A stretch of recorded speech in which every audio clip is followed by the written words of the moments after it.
The first thing I felt was warmth. Not the good kind. Not the kind that makes you smile. This warmth was wrong. I was standing behind the front desk at work, smiling at a customer, when I felt something run down my leg. Slow. Sticky. My heart started to pound. I excused myself and walked to the bathroom, trying not to panic. When I locked the stall door and looked down, my whole body went cold. Blood. Dark red blood soaking through my dress. My hands started shaking so badly I almost dropped my phone. I was 12 weeks pregnant. 12 weeks. We had just started letting ourselves feel happy. Just started talking about names. I called Mac. "Something's wrong with the baby," I whispered, my voice breaking. "I'm coming," he said. No questions, just fear. At the hospital, everything moved too fast. Nurses, bright lights, cold gel on my stomach. The monitor screen turned toward the wall. I watched the doctor's face instead. That's when I knew. "I'm so sorry," she said softly. "It's spontaneous. There's nothing you could have done. Nothing you could have done." But all I could think was, I should have rested more. I should have eaten better. I should have protected our baby. "I'm sorry," I kept saying. Over and over. Mac held my hand so tight it almost hurt. His eyes were red but his voice was steady. "This isn't your fault," he said. "Do you hear me? Not your fault." I nodded, but the guilt sat heavy in my chest. On the drive home we made a quiet agreement. "We won't tell anyone yet," Mac said. I knew who he meant. Especially not Lena. I leaned my head against the window and closed my eyes. 12 weeks of hope. Gone. And all that was left was silence. 3 days later, I was sitting on the kitchen floor. I don't even remember sliding down the cabinets. I just know I ended up there. Cold tile under my legs. A tiny white onesie clutched in my hands. It still had the tag on it. I pressed it to my face and cried so hard my chest hurt. The house felt too quiet. Too big. Like it was already missing someone. That's when I heard it. The soft click of a key turning in the front door. I didn't move. The door opened. Closed. "Elise?" Lena's voice floated down the hallway. She stepped into the kitchen and stopped when she saw me on the floor. Her eyes scanned the mess around me, tissues, an untouched cup of tea, the onesie in my lap. "Oh," she said slowly. "This is a lot." I wiped my face, embarrassed. "What are you doing here? You weren't answering your phone." "I have a key," she replied, like that explained everything. Her gaze lingered on me. "You look like you're having a complete breakdown." Something inside me cracked. "The baby," I whispered. "We lost the baby." Her expression shifted, surprise first, then something else. Something calculating. "Oh, Elise." She knelt beside me but didn't touch me. "Well, you have been under a lot of stress lately," she said gently. "And you don't always take the best care of yourself. You skip meals. You barely sleep." The words landed like tiny stones. "You think this is my fault?" I asked. "I didn't say that," she replied quickly. "But stress can do things to the body." I felt small, weak. "Please," I said. "We're not telling anyone. Not yet. I can't handle that." She reached for my hand and squeezed it.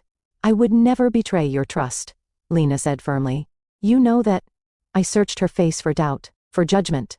But all I saw was steady confidence. And in that fragile moment, I chose to believe her. The call came that evening. I stared at Lena's name on my phone before answering. My stomach already felt tight. "Elise?" she said brightly. Too brightly. "We're having a small dinner on Sunday, just immediate family." My fingers tightened around the phone. "I'm not really up for dinner," I said quietly. I'm not ready to see everyone." There was a pause. A soft sigh. "Elise," she said again, her voice lowering. "This isn't about what you want." The words stung. "It's about Mac," she continued.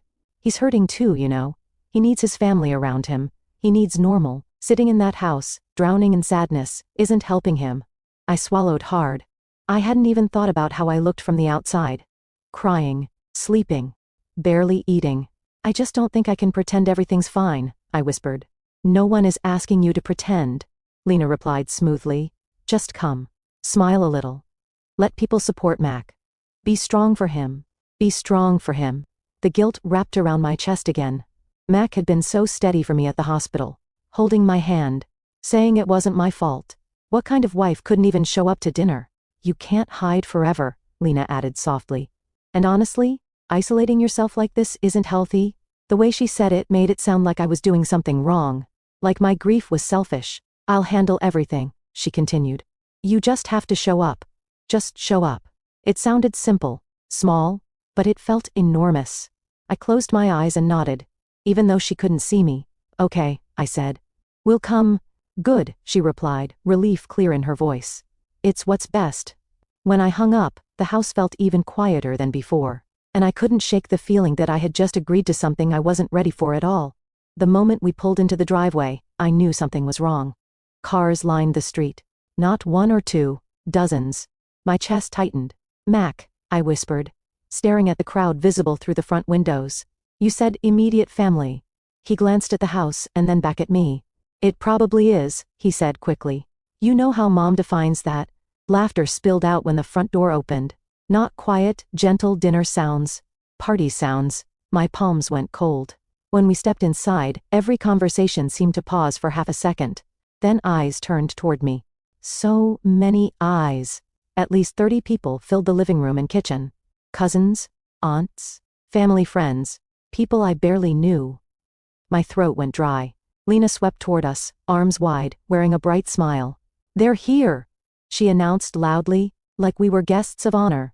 I felt my face burn.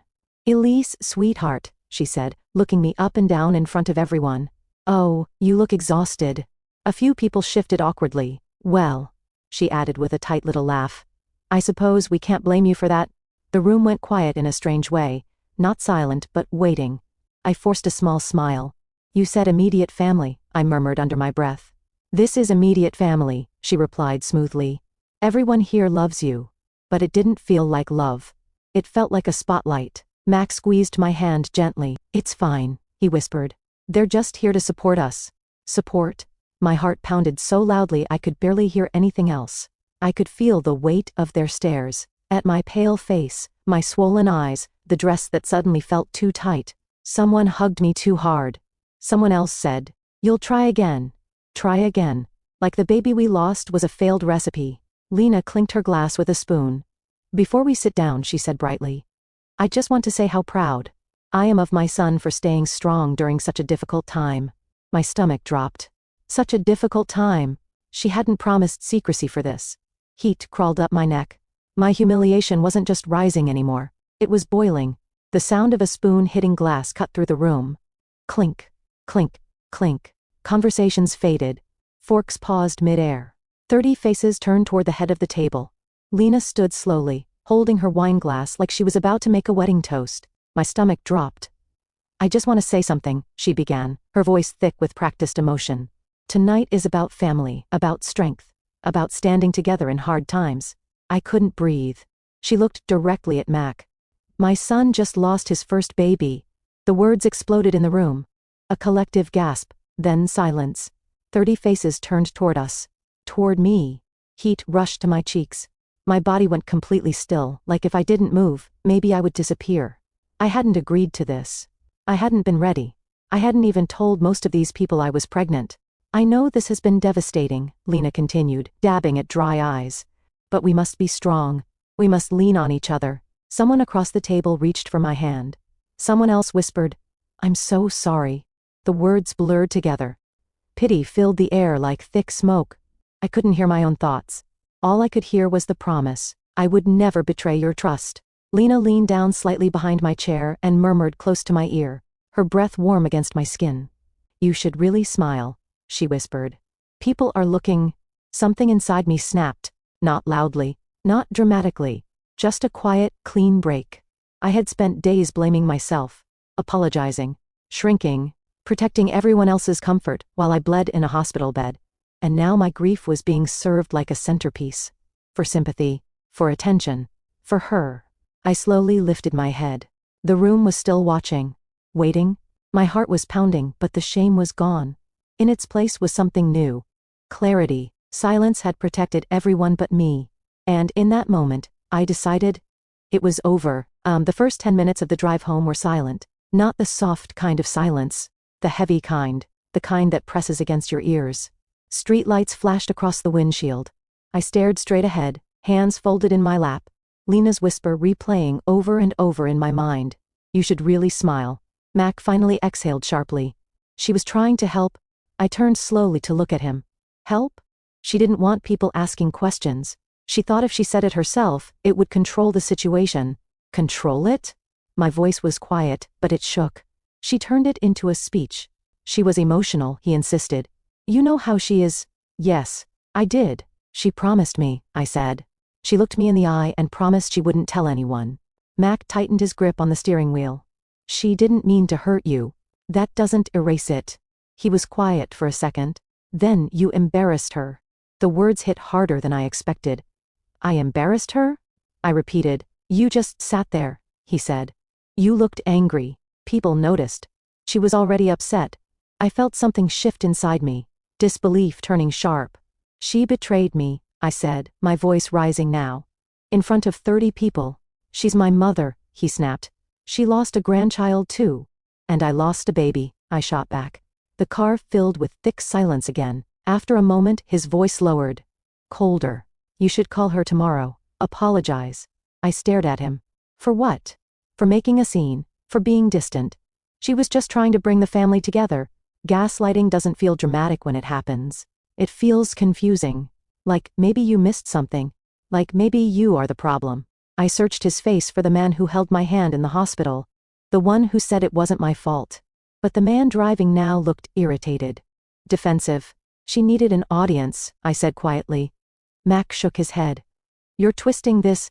And just like that, disbelief burned into anger. Not loud, not wild, but steady. And for the first time, I wondered if I was sitting beside a stranger. My phone started buzzing before I even opened my eyes. Buzz, buzz, buzz. I reached for it, still half asleep. 17 text messages. All from different people. My stomach tightened as I opened the first one. We're worried about you. Lena said you've been having a really hard time coping. Please don't shut everyone out. Grief can make people act unlike themselves. I sat up slowly in bed. Another message. Mac is trying so hard to stay strong. Make sure you're supporting him too. My hands began to shake. I opened the family group chat. Lena had posted at 6:42 a.m. Thank you all for last night. Elise is struggling more than she's letting on. Please keep her in your prayers. We're doing everything we can to help her through this difficult mental state. Mental state? I felt like the air had been knocked out of me. Mac walked into the bedroom, already dressed. You're up? I turned the phone toward him. Did you see this? He glanced at the screen, barely reading. Yeah. And? He shrugged. She's just concerned. Concerned. My voice cracked. She's telling everyone I'm unstable. She didn't say that. She said I'm not coping. That I'm acting unlike myself. Mac sighed, like I was exhausting him. You kind of are. I stared at him. You're isolating. You're angry. You blew up last night, he continued. People are going to notice. I didn't blow up, I said. I sat there. You looked furious. I was betrayed. He rubbed his temples. Elise, you're starting to sound paranoid. No one is attacking you. They're trying to help. Paranoid. The word hung between us. My phone buzzed again. If you need to talk to someone professionally, there's no shame in that. Professionally. It wasn't just sympathy. It was narrative. And it was spreading. 17 messages before 9 a.m., not one asking what happened. Not one asking how I felt. Just concern. About me. About my stability. About my ability to cope. I looked at Mac, waiting for him to defend me. He didn't. And for the first time, I understood something clearly. This wasn't just about a dinner. It was about my reputation, and it was already being rewritten without me. I didn't cry that morning. That surprised me.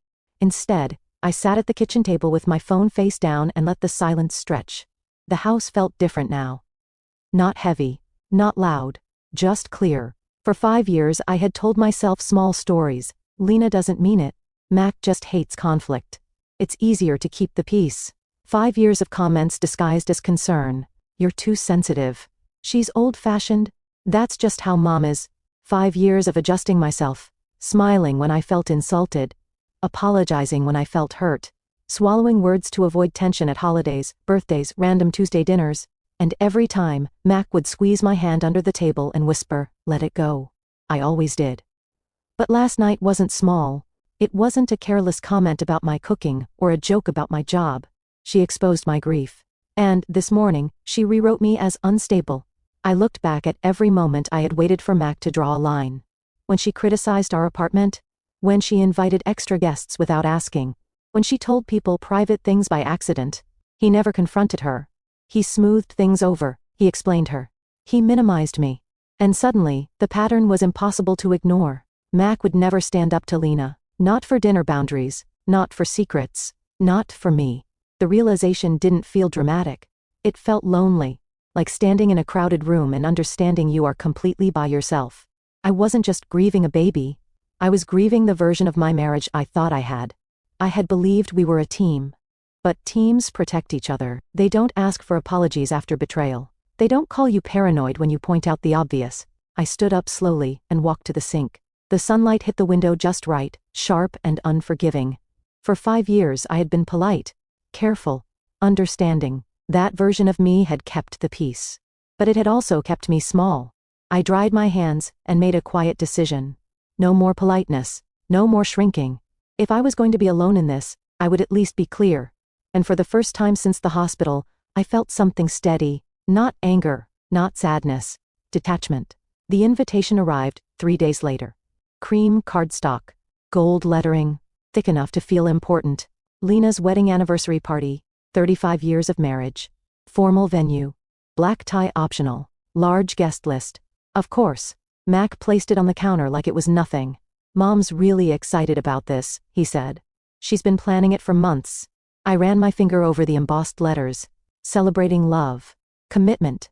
Strength. How interesting. She wants it perfect, Mac added. It means a lot to her. 35 years is a big deal. Yes, I said softly. It is. Lena called that evening, her voice glowing with pride. It's going to be beautiful, she said. We booked the Grandview Ballroom, over 100 guests, family, friends, colleagues, everyone who's supported our marriage over the years. Supported. She described centerpieces. A live band.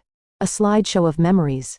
I just want everyone to see what real commitment looks like, she said warmly. Marriage takes loyalty, unity, standing together no matter what. I almost smiled. No matter what.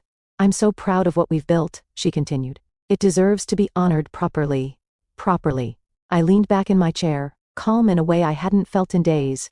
For the first time since the dinner, my heart wasn't racing. My hands weren't shaking. I was thinking. A large venue. 100 guests. A celebration of marriage. An audience. Lena loved an audience. She loved speeches. She loved controlling the story in a room full of people. I stared at the invitation again. Date. Time.